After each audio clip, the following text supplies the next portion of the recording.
ওয়ালাইকুম সালাম। কেমন আছো বাবা? ভিতরে আসো। তুমি খাবে না? তুমি খাও।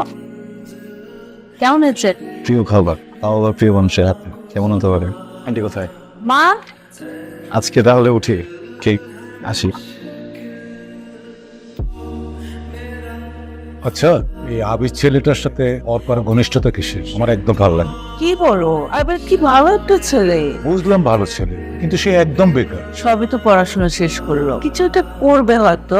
অনিশ্চয়তা জিনিসটা আমার একদম পছন্দ। তুমি একটু বেশি বেশি চিন্তা করো, এটা তোমার বদ অভ্যাস।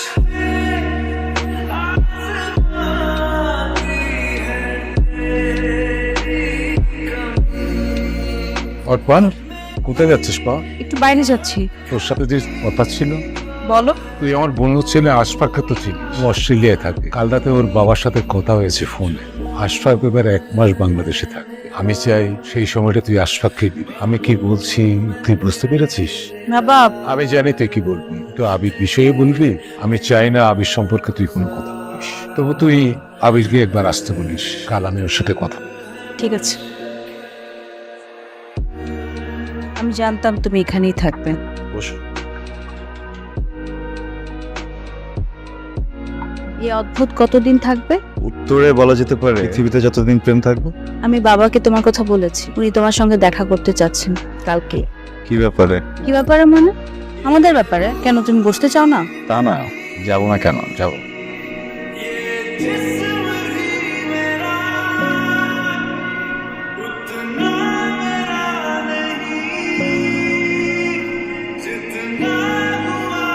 হ্যালো। কেমন আছো? ভালো। কি কিছু বলবা? তুমি যদি ফ্রি থাকো তাহলে কালকে তোমার সাথে মিট করতে যাচ্ছি বিকেলে কোনো রেস্টুরেন্টে। আবির, ইদানিং তুমি কি করছো? আঙ্কেল, আমি বিএসসি শেষ করি। তোমার আর অর্পার সম্পর্কের বিষয়ে অর্পার মা আমাকে সবই বলেছে। তো আমি তোমাকে যে কথা বলতে চাই সেটা হলো, আগামী 6 মাসের মধ্যে তুমি নিজেকে একটা অবস্থানে নিয়ে দাঁড় করাও। তুমি যদি সেই কাজটা করতে না পারো তাহলে আমি বলবো তুমি নিজে থেকেই আমার মেয়ের জীবন থেকে সরে যাও। যে আঙ্কেল উঠে যেতে হবে বলছি। আসসালামু আলাইকুম। ওয়ালাইকুম আসসালাম। আচ্ছা অর্পা, তুমি কি আমার কাছে নিরাপদ না? হ্যাঁ, আমি নিরাপদ। তারপর কি চাকরি? আমি তো করবো না চাকরি। আমি বলছি না যে আমি কিছু করবো না, আমি কিছু একটা করবো, কিন্তু সেটার জন্য আমাকে তো সময় দিতে হবে। তোমার বাবা যদি আমাকে সময় বেঁধে দেন আর যদি বলেন যে এর ভিতরে কিছু একটা করতে হবে, সেটা তো আমার পক্ষে সম্ভব না। পৃথিবী কেউ আমাকে না চিনলো, তুমি তো চেনো, তুমি তো জানো আমাকে জোর করে কিছু চাপিয়ে দিলে এটা আমি নিতে পারি না। দেখো, আমি তোমাকে ভালোবাসি, তুমি আমাকে ভালোবাসো। কত সুন্দর একটা সম্পর্ক না? আমার ভালো লাগছে না, কেন জোর করে এখনই বিয়েটা করতে হবে বা সংসার গোছাতে হবে? কে? কেউ না, একটা ফ্রেন্ড। আমি আসি আজকে তাহলে।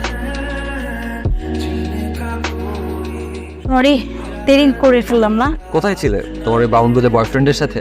আবিরের কথা বলছো?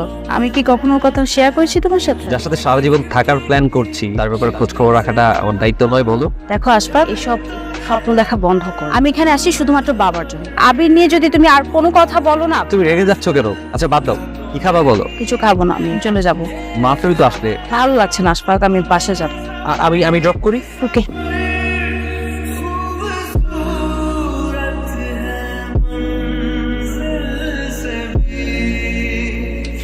আবির, তুমি এখানে? আমি একটা কাজে যাচ্ছিলাম, তোমার কিভাবে দেখবো ভাবে নাই। ও আশফাক আমার বাবার বন্ধু ছিল।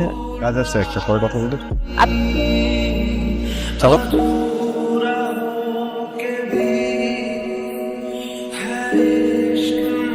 Hello.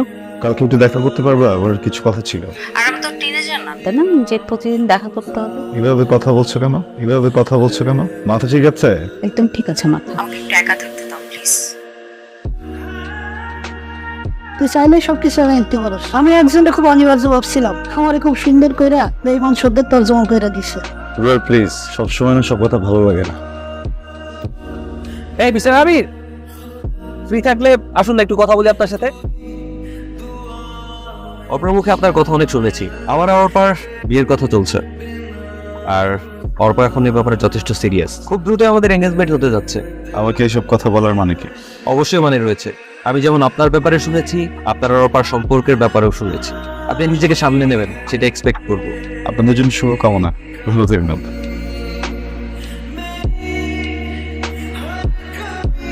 Hello. Hello Abir, please তুমি আজকে আমার সাথে দেখা করো এক্ষুনি, আমি বেরোচ্ছি।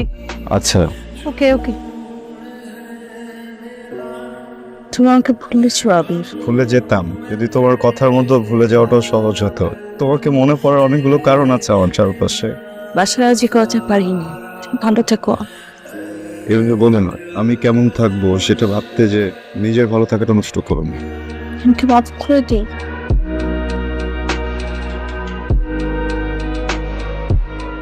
আমি বলে কি আমার মেয়ের মতের উপর তুমি জোর খাটিও না। আমি আবার জোর খাটালাম কখন? বাবা হিসেবে মেয়ের ভালো মন্দ দেখার দায়িত্ব আছে না আমার? আমি আর তো কিছু বুঝি না। আমার একটা মাত্র মেয়ে, বড় আদর করে বড় করেছে। আমি আমার মেয়ের কষ্ট আর নিতে পারছি না। কিরে খবর শুনছস? Arpa engaged with Ashfaq. প্রেম ছিল না বুঝলি, সব নাটক। রুয়েল, প্রেম ছিল, ওর দিক থেকে হয়তো ছিল না, আমার দিক দিয়ে ছিল, আমার দিক দিয়ে সবসময় থাকবে। কিন্তু তুই ব্যাগ বসাচ্ছিস, কই যাবি? তুই তো বলছিস ভেতরের জেটটাকে কাজে লাগাতে হবে, সেটাই করতে যাচ্ছি। আচ্ছা তুই কি আমাকে মিস করবি? আমি কিন্তু তোকে একদম মিস করবো না। ভালো থাকিস। বাবা, তোমার সাথে আমি কিছু কথা আছে। বল। বাবা, আমি আশফাককে বিয়ে করতে পারবে না। মানে এখন এসব বলার অর্থ কি? আমি আবিরকে ভালোবাসি বাবা। বিয়ে করলে ওকেই করব। আচ্ছা তোমরা কি চাও তোমাদের মেয়ে সারা জীবন অসুখী থাকুক? আমাকে সারা জীবন সুখী থাকতে হলে দেখতে হলে আমাকে জোর করো না বিয়ের জন্য। প্লিজ মা, একটু ঠান্ডা হও। রাবেয়া, তুমি ওকে আমার চোখের সামনে থেকে যেতে বলো, ও যাতে আর কখনো আমার সাথে কথা বলতে না আসে।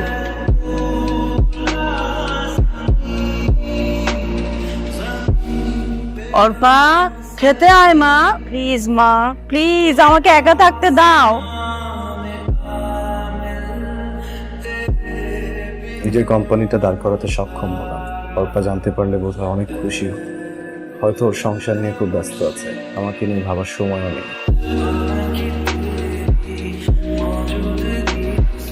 রোয়েল ভাই, আবিরের কোনো খোঁজ আছে ভাই? মানে করছি, ফোনে পাচ্ছি না। অনেকদিন হয়ে গেল তো। আবির চলে যাওয়ার পর ওর সাথে আমার আর যোগাযোগ হয়নি। চলে যাওয়ার পর মানে কোথায় গেছে ও? যাই না, ফোনও বন্ধ পাই। নাম্বার চেঞ্জ করছে বোধ হয়। ও আচ্ছা, আপনাকে ফোন করবে নিশ্চয়ই। আপনাকে যখন ফোন বলবেন আমি ওকে খুঁজছি, আমাকে যেন একটা কল করে। আমি যাবো। হ্যাঁ, থ্যাংক ইউ ভাই। স্যার, একজন লোক আসছে আপনার সাথে দেখা করতে। আসতে বলো। আবির, আপনি?